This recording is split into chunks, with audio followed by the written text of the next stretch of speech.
no estoy grabando, me tienen que hacer acordar porque si no yo me olvido y no va a quedar grabada la clase. Bueno, acá por ejemplo en esta parte tenemos un cálculo.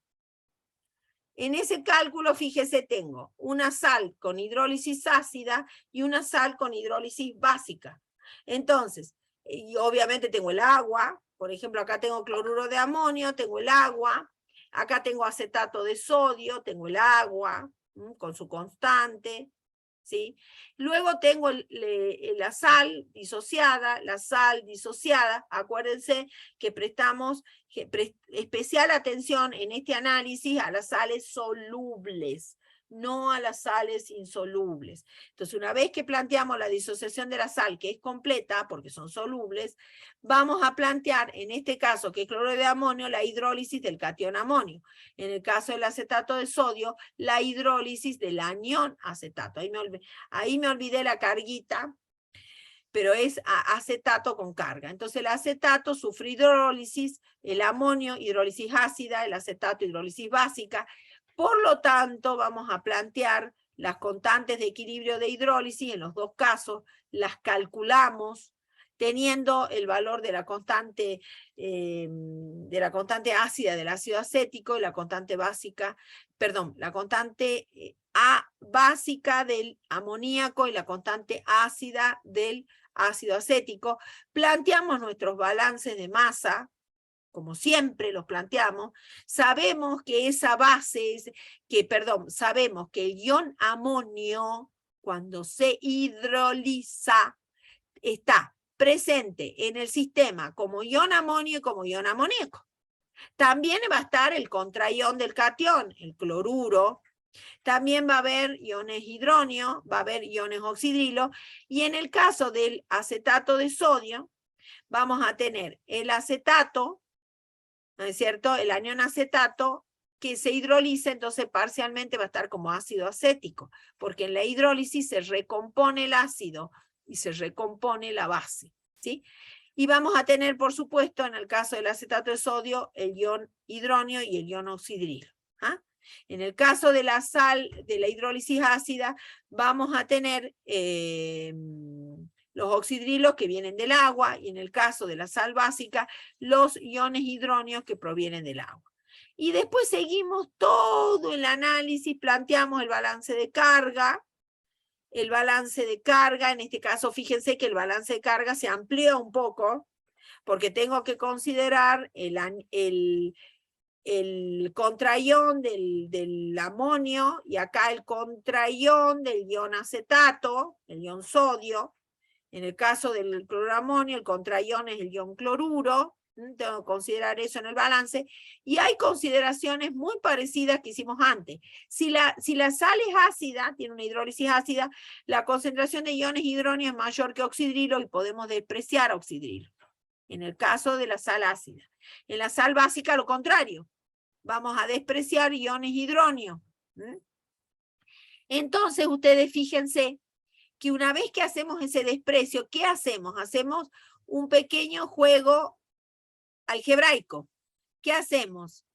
Reemplazamos el ion amonio, porque lo despejamos del balance de masa en el balance de carga, y nos va a quedar operando matemáticamente esto, cancelando 0,1 molar, que está en los dos lados de la igualdad matemática, cancelando, porque la concentración de ion cloruro es otra cosa que me olvidé aquí de marcar.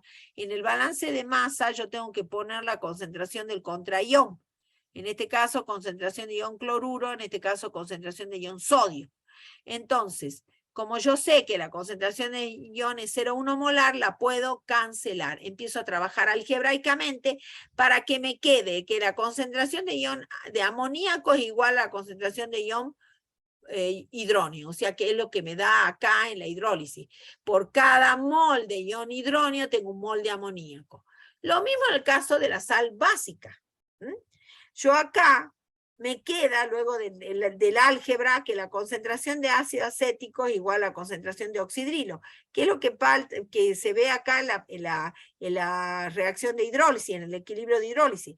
Por cada mol de oxidrilo tengo un mol de ácido acético. Y luego trabajo con la constante de hidrólisis, igual que siempre. Trabajo con las constantes de hidrólisis, hago los reemplazos, aplico el segundo criterio clásico de la relación entre la constante de hidrólisis y la concentración de amonio. Constante de este caso era hidrólisis ácida, en este caso constante de hidrólisis básica, sobre la concentración de acetato. Hago todo eso, hago el mismo análisis y veo si puedo simplificar o no. En general, en estos casos se puede simplificar, porque las constantes de hidrólisis son muy chicas. Siempre andan en el orden de 10 a la menos 10. Entonces, siempre esa relación, generalmente esa relación me va a dar menor que 10 a la menos 3. Entonces, los oxidrilos, la concentración de oxidrilo o la concentración de ion hidróneo me sale muy rápida. Muy rápida. Lo contrario es muy raro, porque para que me dé que menor que 10 a la menos 3 voy a tener una concentración de amonio muy pequeña, demasiado pequeña. Tendría que tener la sal muy diluida, la concentración muy baja de sal, para que me dé que sea mayor que 10 a la menos 3. Se lo pongo como posibilidad, pero es muy raro. ¿Hasta acá está claro? ¿Preguntas? ¿Hasta acá está claro? Bien, parece que sí. Parece que sí. Entonces, vamos a ver un caso que también tenemos que considerarlo nosotros cuando tenemos sales. A ver dónde está. Esto era acá. Cuando tenemos el caso de una sal que tanto el anión como el catión provienen de base de electrolitos débiles. En este caso es el cianuro de amonio. El cianuro de amonio que proviene del ácido cianhídrico, el cianuro que proviene del ácido cianhídrico es un ácido débil. Y el catión amonio que proviene del amoníaco, que es una base débil. En ese caso, tengo tanto el anión como el catión se hidrolizan. Entonces tengo que ver cuál será el pH. Entonces lo que voy a hacer es comparar las constantes de hidrólisis. En ese caso, lo que me conviene es comparar las constantes de hidrólisis. ¿Y cómo se comparan las constantes de hidrólisis? Quiere decir que a ver si me deja escribir, que la constante de hidrólisis ácida, ¿cómo es con respecto a la constante de hidrólisis básica? ¿Sí? La constante de hidrólisis ácida es igual a esta y la constante de hidrólisis básica es igual a esta, es la expresión. Entonces, si la constante de hidrólisis ácida, por ejemplo, la constante de hidrólisis del catión es mayor que la constante de hidrólisis del anión, fíjense en la expresión, ¿qué va a pasar? Yo tengo una desigualdad ahí. Tengo esta expresión para la constante de hidrólisis ácida y esta expresión para la constante de hidrólisis básica. Entonces, como K sub W es la misma en los dos lados de la desigualdad, yo la puedo simplificar y me queda que 1 sobre K sub B es mayor que 1 sobre K sub A. Entonces, en este caso, yo puedo operar matemáticamente y decir que en ese caso lo que va a ocurrir es que la constante cuando la constante de hidrólisis del catión sea mayor que la del anión, quiere decir que la constante de la base de la que proviene el catión es menor que la constante del ácido de la que proviene el anión. Lo contrario va a ocurrir aquí, cuando la constante de hidrólisis del catión sea menor que la del anión. Y cuando son iguales, necesariamente tengo una disolución neutra. Cuando son iguales. ¿Sí? Entonces, cuando se pregunte, esto es pregunta de examen, ¿qué pasa cuando yo tengo una sal que proviene de un ácido débil y una base débil? Por ejemplo, el carbonato de amonio. El amonio proviene del amoníaco, que es una base débil, y el carbonato proviene del ácido carbónico, que es un ácido débil.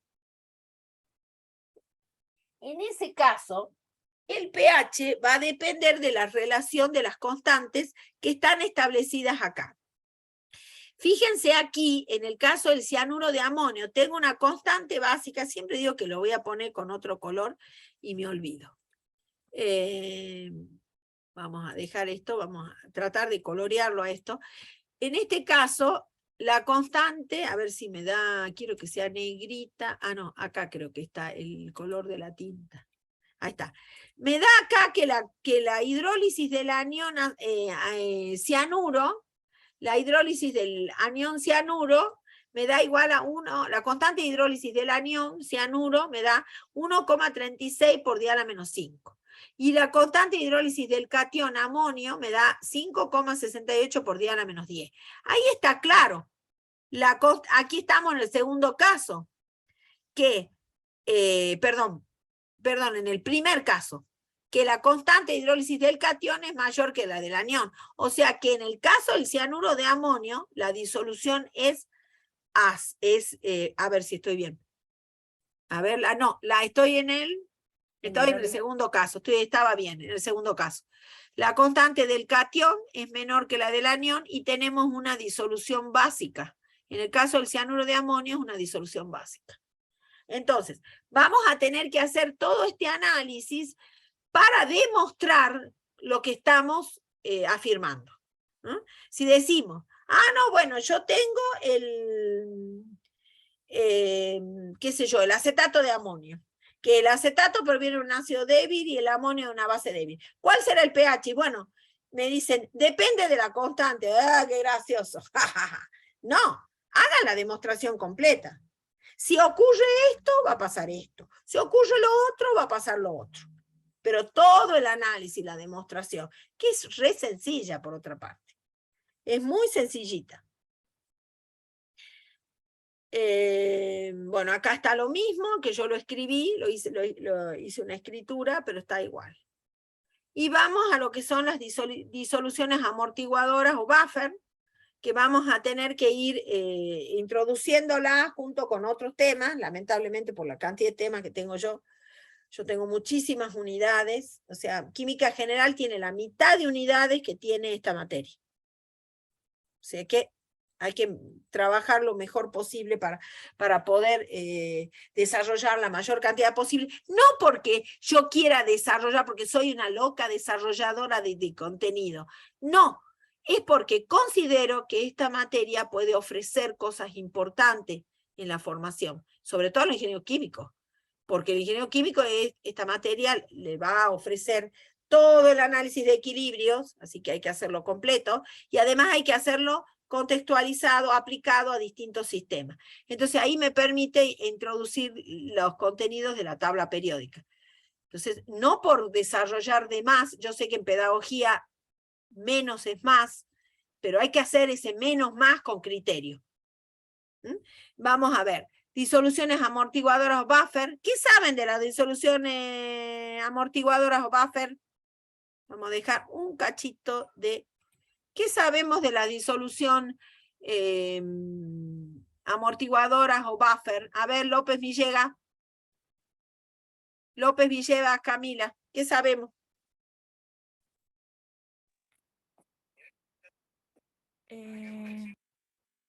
¿Qué son? Reguladoras, soluciones se llama reguladora, buffer, tampón. ¿Para qué nos sirven? ¿Cuál es la función principal que tienen?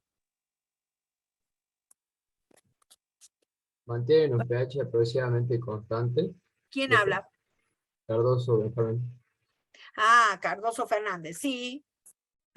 Sirven para eso, por eso llaman reguladora. Lo que hacen fundamentalmente es, en un sistema químico cualquiera, tratar de que el pH no varíe demasiado. ¿Por qué? Porque los sistemas químicos son sistemas que pueden ser alterados. O sea, alteraciones de pH que, digamos, que obviamente que pueden tener consecuencias.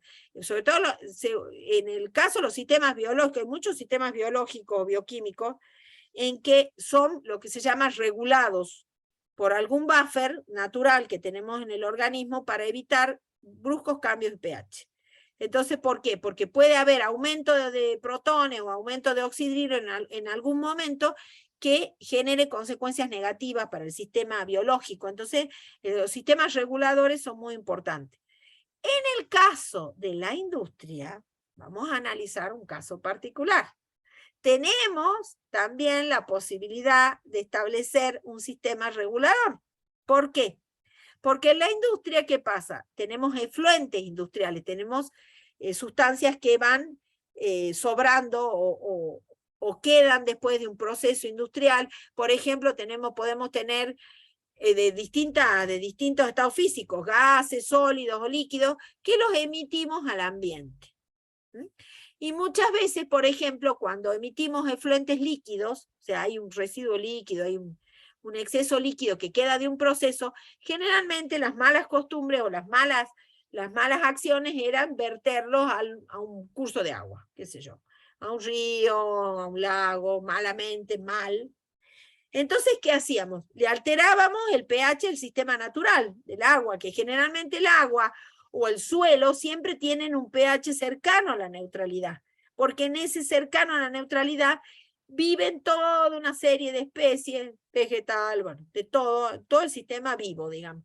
Vive bien a ese pH. Cuando vertemos un efluente con un pH muy ácido, por ejemplo, o muy básico, como va a pasar, y lo van a ver ustedes en algún proceso industrial, que vamos a tener un efluente muy básico, pero en ese caso sólido, y entonces alteramos el sistema, lo vamos a alterar negativamente.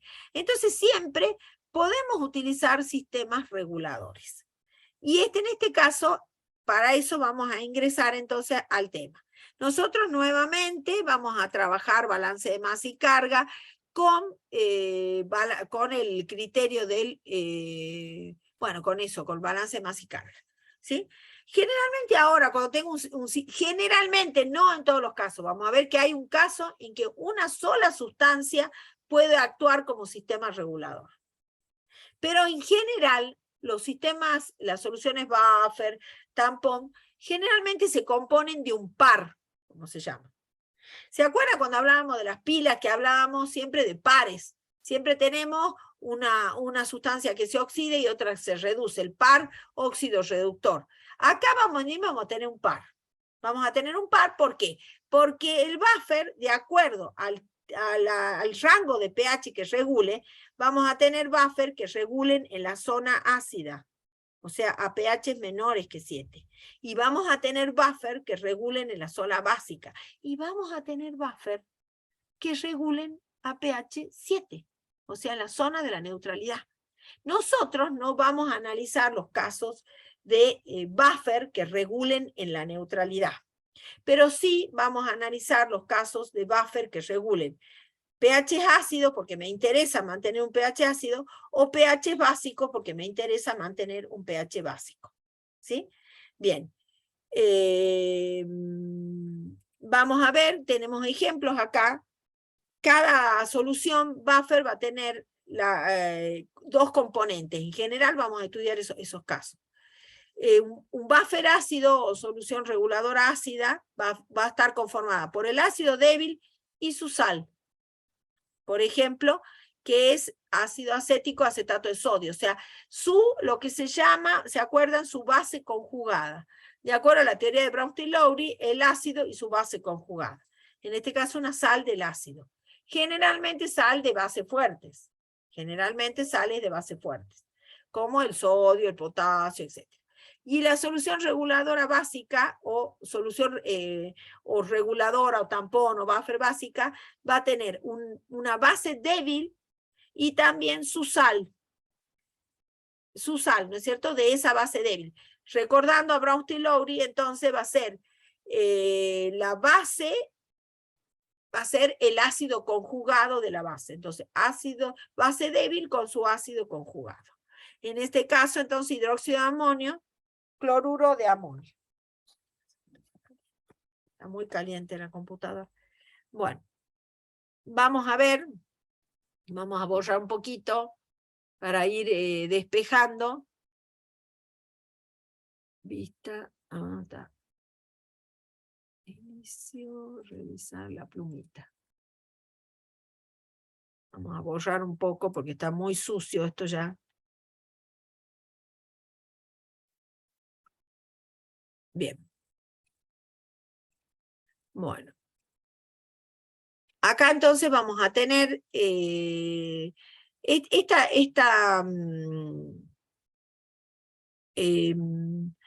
diapositiva, digamos, quiere dar una idea general de lo que es, el efecto regulador de una solución buffer.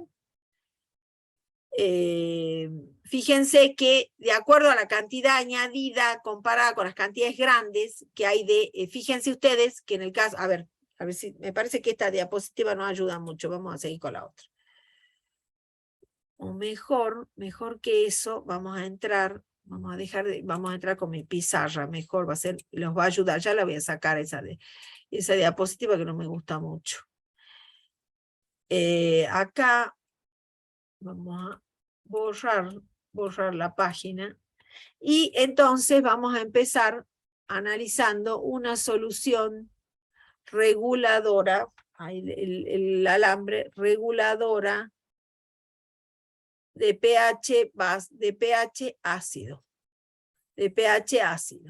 o sea que regula más o menos 4, un pH 4, entre 4 y 5, ya lo vamos a ir viendo. Entonces acá, ¿qué es lo que tenía yo? El ácido débil, que se disocia, por supuesto, se disocia, como vimos recién, parcialmente, que tiene una constante que expresa ese equilibrio.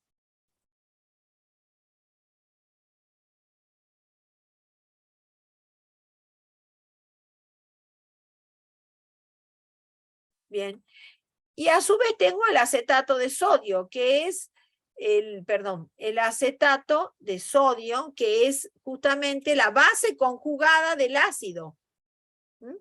Es la sal del ácido.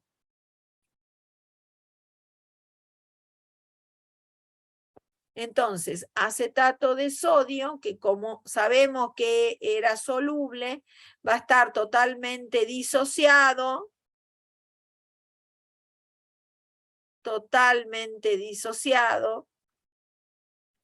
Y entonces nos va a dar el anión, que es la base conjugada del ácido, que como es proveniente de un ácido débil, se va a hidrolizar. Y nos va a dar una hidrólisis básica. Por supuesto, tenemos el agua.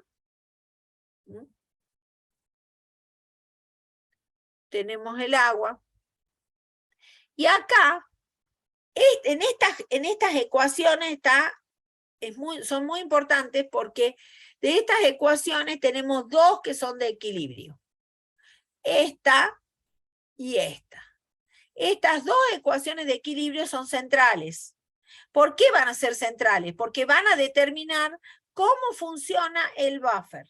Entonces, cuando yo quiero analizar ese poder regulador de la solución reguladora, analizo estas ecuaciones de equilibrio. Las ecuaciones de equilibrio son las que más me importan. ¿Por qué? ¿Y por qué? Porque yo a los equilibrios los puedo influenciar. Los puedo influenciar de acuerdo a lo que me convenga a mí. Tengo 10 minutitos más y nada más. De acuerdo a lo que me convenga a mí. ¿Cómo las voy a influenciar? Cuando el poder regulador actúa, cuando se agrega un ácido a un sistema, por ejemplo, un ácido clorhídrico, lo voy a hacer con otro color. Vamos a ver si con azul. Supongamos ácido clorhídrico. ¿Qué es lo que me va a proveer a la solución el ácido clorhídrico? ¿Qué me va a proveer? ¿Quién está hablando? Ordóñez, profe, protones. Ordóñez, protones. Me va a proveer protones a la solución. Y entonces, si me provienen protones a la solución, o más riguroso, decir que más agua me va a dar, porque esto es lo que verdaderamente pasa, iones hidronio. Estos iones hidronio, siempre que yo agregue pequeñas cantidades, la solución reguladora puede actuar para evitar que el pH de la solución varíe poquito. Puede variar, pero lo importante es que varíe en forma pequeña. Nosotros vamos a demostrar cuánto varía, cuánto es esa variación en números, ¿sí? Y ahora lo analizamos desde el punto de vista del equilibrio. Para analizar el funcionamiento, cuando yo agrego protones a este equilibrio y a este equilibrio, el equilibrio lo altero y va a reaccionar. En el primer caso, se trata de efecto de ion común. Si yo le agrego un ion común a este equilibrio iónico, ¿qué es lo que va a pasar? Le estoy agregando producto al equilibrio, porque le agregué un ácido al primer equilibrio y lo altero. ¿Cómo reacciona? ¿Cómo? Vamos a perturbar el equilibrio y el equilibrio se va a desplazar hacia los reactivos. ¿Quién va? ¿Elías habla? Sí, Elías. Bueno, entonces en la perturbación, como dice Elías, me va a desplazar el equilibrio hacia Los reactivos. reactivos. Eso va a influir que evidentemente esta concentración aumente un poquito y esta baje un poquito. Y ya lo vamos a ver con la ecuación de Henderson-Hasselbalch. ¿Y qué va a pasar con el otro equilibrio, con este equilibrio? Que yo le agrego iones hidronio a este equilibrio. ¿Qué va a pasar? También lo voy a alterar. ¿Pero cómo lo altero? Sí, también. Se formaría agua, por lo tanto se empieza a consumir más los productos y entonces se vuelve a perturbar el equilibrio y nos desplazamos hacia la derecha, de vuelta hacia los productos para compensar la pérdida de oxidridos. El equilibrio reacciona para desplazarnos hacia la derecha. Si nos desplazamos a la derecha, efectivamente esto aumenta, como pasó recién, y esto va a disminuir un poquitito. De tal manera que cuando funciona así el buffer, ¿qué pasa?